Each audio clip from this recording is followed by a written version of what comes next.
Jesus himself is a Sabbath breaker. His disciples pluck grains on Shabbat, and he heals on Sabbath, and they dispute against Jesus in Matthew 12 concerning Sabbath keeping. And then Hebrews says the Sabbath keepers are people who have found rest in Messiah. So here's what we say. If you do not come to Jesus Christ through the gospel, Jesus, who existed as God and with God, lived a sinless life, died for sins, rose on the third day, the Messiah, if you don't come to him in faith for forgiveness of sins, you are a Sabbath breaker no matter what day you're worshiping on. Wow.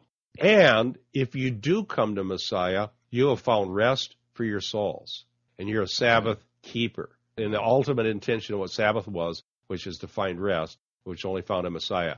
And we are to gather together and worship, but what day we do so is a matter of liberty. So not only do we reject the Torah observant doctrine that says you have to keep the Jewish Sabbath, we also reject the Puritan Sabbath on the same grounds.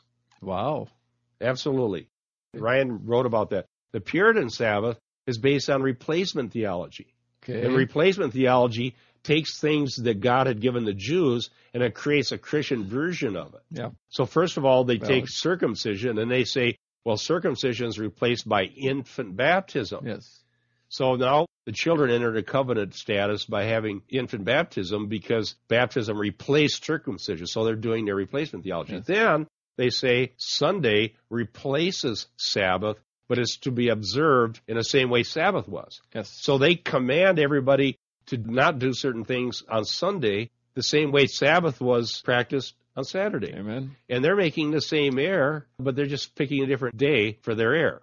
Wow. So we're saying that Sabbath keeping is having faith in Messiah, and what day is a matter of Christian liberty, and we can gather, and we should be under the means of grace, and we should do these things.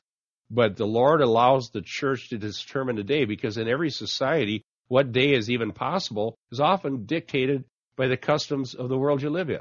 True. So we live in a world where Sunday is the day when most everybody has off. It's a perfect day to gather and worship. Amen. I would not have thought of putting this under binding and loosing. But it is. The Puritan Sabbath. They're saying, we bind you in God's name to only worship on Sunday, or to worship every single Sunday the way we say, and you may not do certain things. You may not go home and watch the football game, or you may not go in the backyard and play badminton with your kids. You may not, because we command you not to in God's name.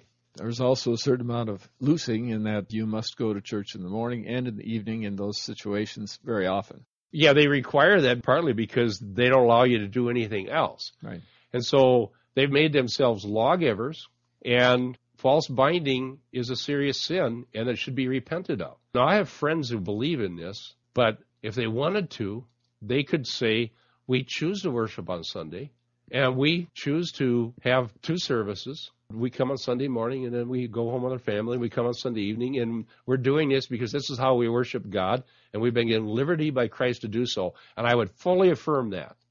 But when they say this is binding, and we as religious authorities are going to tell you what you can and cannot do on Sunday, and everybody that doesn't do what we're doing is a sinner, then they've usurped the role of Christ and his apostles and made themselves lawgivers, and the only true lawgiver is God.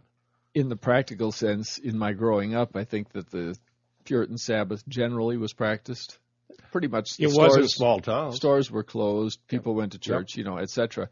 It is a peaceful, slower way of life. I'm not saying it's wrong, but I'm saying it's wrong if you make it binding in God's name. Exactly. That's all I'm saying. Now, search the Scriptures. That was the balance I was looking for. Search the Scriptures and look in here and see if it binds us to a Sunday Sabbath that's kept the same way the Jewish one was. You're not going to find that. Sure, when I grew up as a kid in Iowa, it was great. It was great for the society. Sundays, nothing else. We were unencumbered with any store being open, anybody having to go to work for the most part, unless you were in a hospital or a nursing home. That's a wonderful, decent way to live. I remember the first time a store moved into our town that was going to be open on Sunday, there were people out protesting in the name of God that these Sabbath breakers had come into our town and are going to bring God's wrath on us. That's true. How do they know God's angry if people buy things on Sunday? There you go. They made themselves the vicars of Christ. They're like the Catholics. They're sitting in the seat of God and saying in God's name, we're going to bind you because we say so. Well, I think that's a good discussion on the binding side. Next time, we're going to talk about loosing. Okay?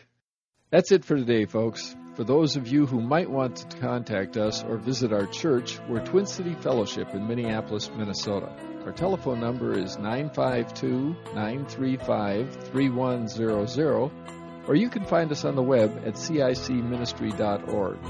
For Critical Issues Commentary, this is Dick Kuffel And Bob Dewaay. See you next week.